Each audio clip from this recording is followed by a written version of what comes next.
A few months ago, I set out to build the world's first all-wheel drive Civic Type R using my wrecked 2021 Type R. We have had our fair share of ups and downs. The latest was a massive down. When we attempted to take this thing on a couple 100-mile road trip, our turbo went out and we had a massive wiring malfunction. We haven't exactly diagnosed why the turbo went out. It could have just been a random failure. I do need to do some testing there, but as far as the wiring issue, the turbo feed line hit the wiring connector for the exhaust cam sensor, rubbed through, arced out the wiring, and being that this thing was on a standalone, none of the wires ran through the factory fuse box. So today we are gonna fix all of those issues. And yes, I am adding in a freaking fuse box so this does not happen again. This here is the fuse box of choice. Also has the option for 6 relays as well. Super nice little unit. Pretty cheap insurance to make sure we do not burn the beloved all-wheel drive Type R to the ground.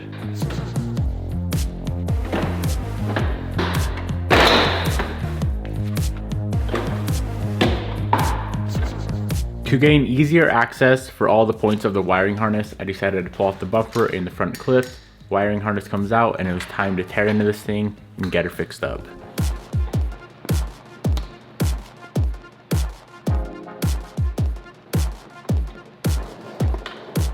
Just got done tearing apart the whole entire harness, and guys, to be honest, I was gonna repair this thing, but there's way too much wrong with it to start going through and tracing every single wire that got melted or burned or destroyed. So we are starting from scratch with a brand new engine harness from K-Tune. This is exactly what I started with last time. Of course, we do need to add in a couple sensors. So we're gonna add in the drive-by-wire stuff, oil pressure, boost, EBCS, flex. I think that's it, into the K-Tune harness.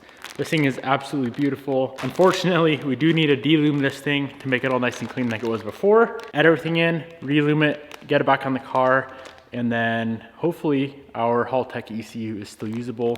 If not, I have a spare. The K-Tune harness is set up to be run with a throttle cable instead of drive-by-wire. At the same time of adding in all of our sensors and drive-by-wire harness, we can also pull out everything that we don't need, which accounted for about 5 to 6 wiring plugins.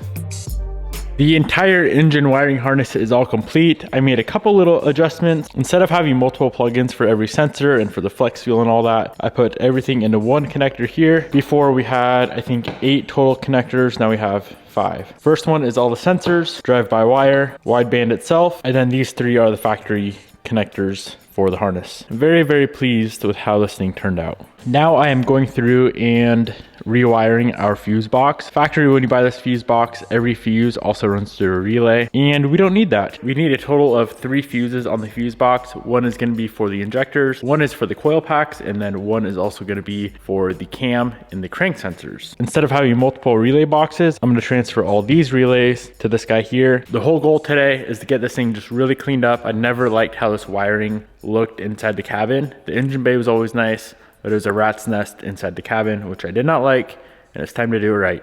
Spent a couple minutes getting this fuse box all set up, and then I decided to take a little road trip over to my boy Josh's place. He just got this brand new dyno set up in the shop. Everything up to this point was tuned on a Mustang dyno. They got rid of that and picked up this really nice all-wheel drive dyno jet. We are just curious what this thing's gonna make on a dyno jet versus what it made on the Mustang dyno. I'm nervous. You're nervous? I'm still learning how to set a car up properly on it, so it's definitely a little bit of a learning curve, but I'm excited for today. You excited? For this to make more power than your car? I hope so. We'll see. I mean, you do have a smaller turbo, but you do have a higher compression ratio. But a smaller motor too. Smaller motor. What turbo do you got? I have a 7685, less than ideal. It would benefit by having a smaller turbo to have a better turbo or power band, but that wasn't the plan for that car. It's a drag car. Yeah. This is a lot of fun on the street.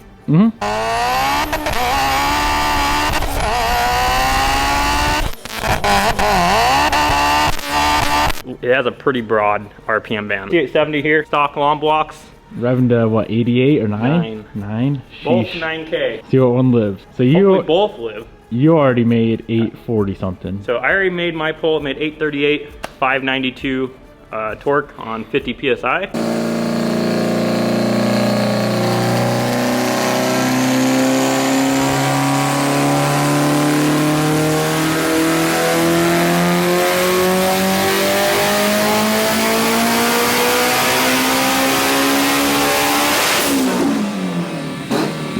Anything in the 800 range would be sick. Yeah. But we'll see what happens today. I know you've been ripping on old girl, so I'm sure she's down a little bit of a compression. She's definitely down on compression. Thanks, Jared. Yeah. Thanks, Jared. You break everything. Let's do her. All right, let's do it.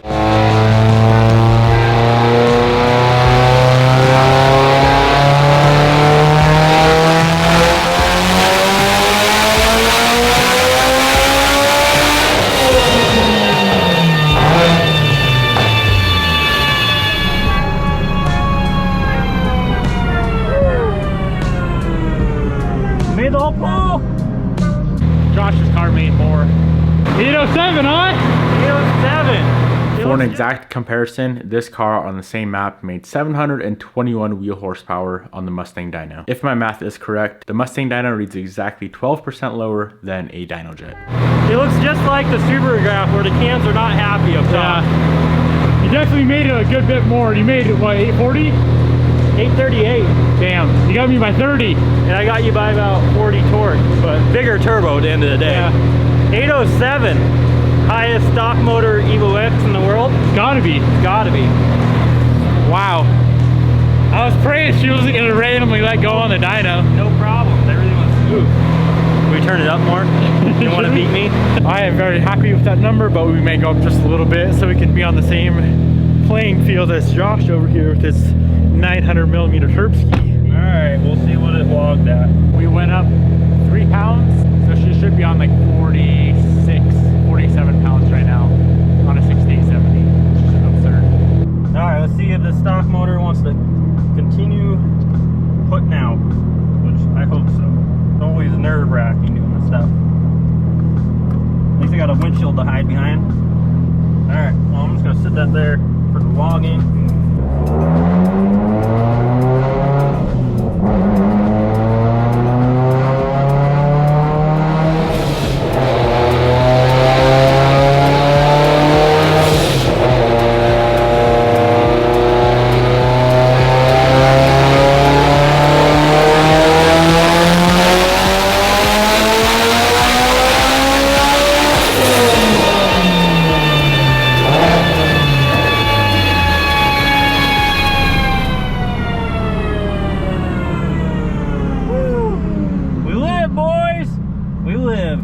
Looks like it made a little bit more. That pull right there made 820 horsepower, so it's pull number 2. 820 horsepower, 575 foot-pounds of torque.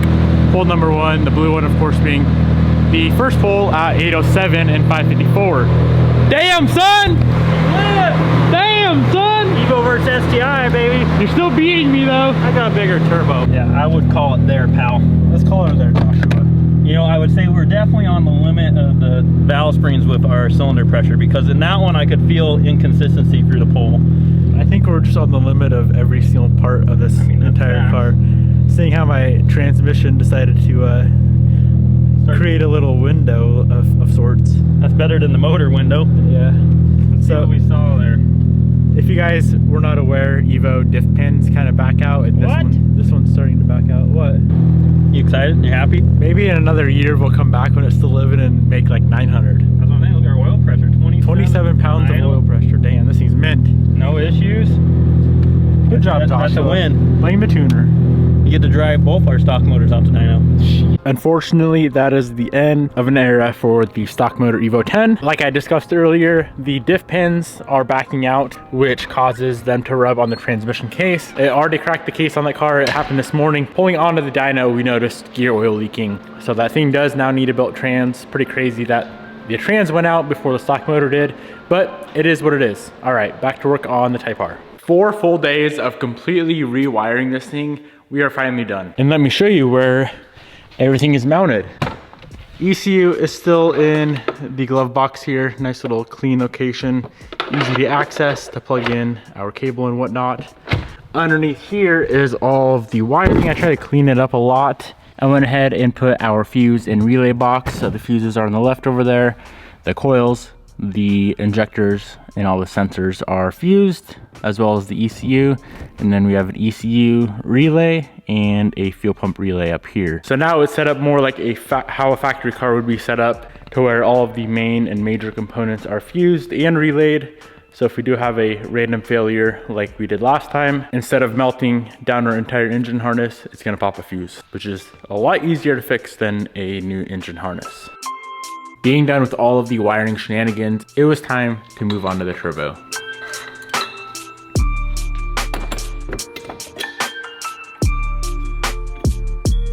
Thankfully, it only takes about 8 minutes to remove the turbo on this thing. So I got her on the bench, tore it apart, tried to figure out what was going on, and yep, she is yeeted.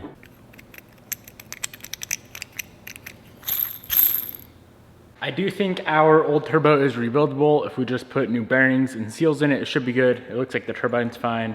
The compressor wheel was hitting the housing a little bit, but just to be safe, and so this thing's gonna last forever, I'm just putting a whole new center section into the turbo. Compressor housing going on to the new turbo. Turbo goes in the exhaust housing, and we should be good for a first start.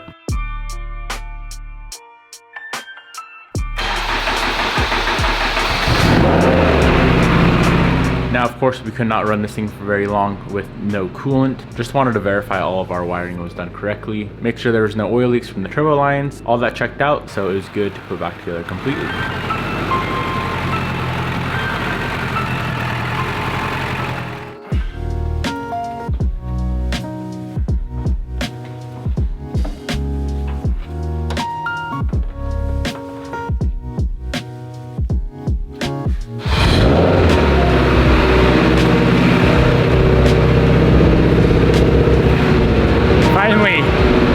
So many days, this thing is done and ready for its first drive.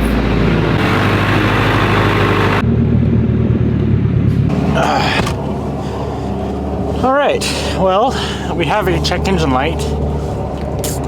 Not sure what that's for, but let's scan it. We are looking at a one code for the fuel temperature sensor, sensor 1. So it looks like our flex fuel is not wired correctly, but everything else should be wired correctly. You can see here, flex fuel 0.0%. That's of course gonna throw off the tune a little bit, but let's be real. I'm not gonna be doing any rippers. I just wanna go freaking drive and enjoy this car for a second.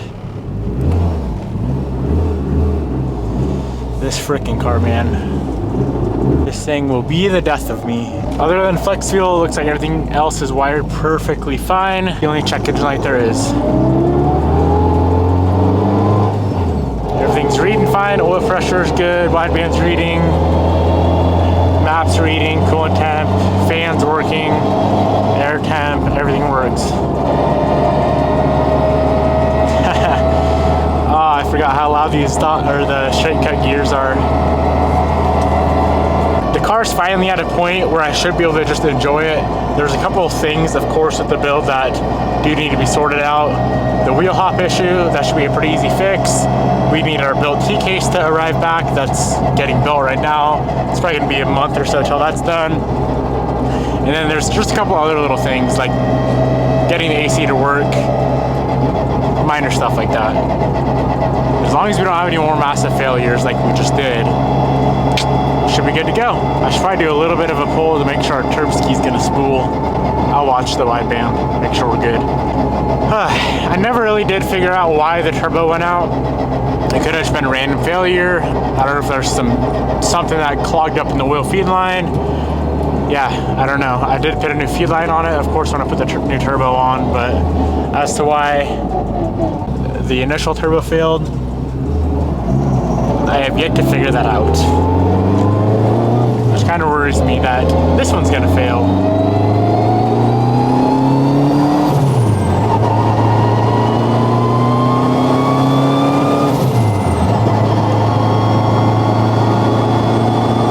I'm definitely getting sick of working on this thing. I'm excited to kind of just drive it and enjoy it before the snow flies here in the next couple weeks and start on a new project. Like I said, this thing's at a point where I can enjoy it for now and not beat on it because of course it's gonna break the key case, but it's at a point where I can just enjoy it and cruise it as a daily. No race car stuff yet, but man, oh man, am I sick of working on this car right now. It drives so nice though. So a flex sensor requires 3 different things: a signal, a constant power, and of course, a ground. So let's pin this thing out and see what we did wrong. Hopefully it's an easy fix. We can just move some wires around up top on the flex connector and not have to dig into the actual wiring of the harness. That would be ideal. Of course, I had to put the flex sensor in a hidden location. It's up underneath this little windshield cowl here.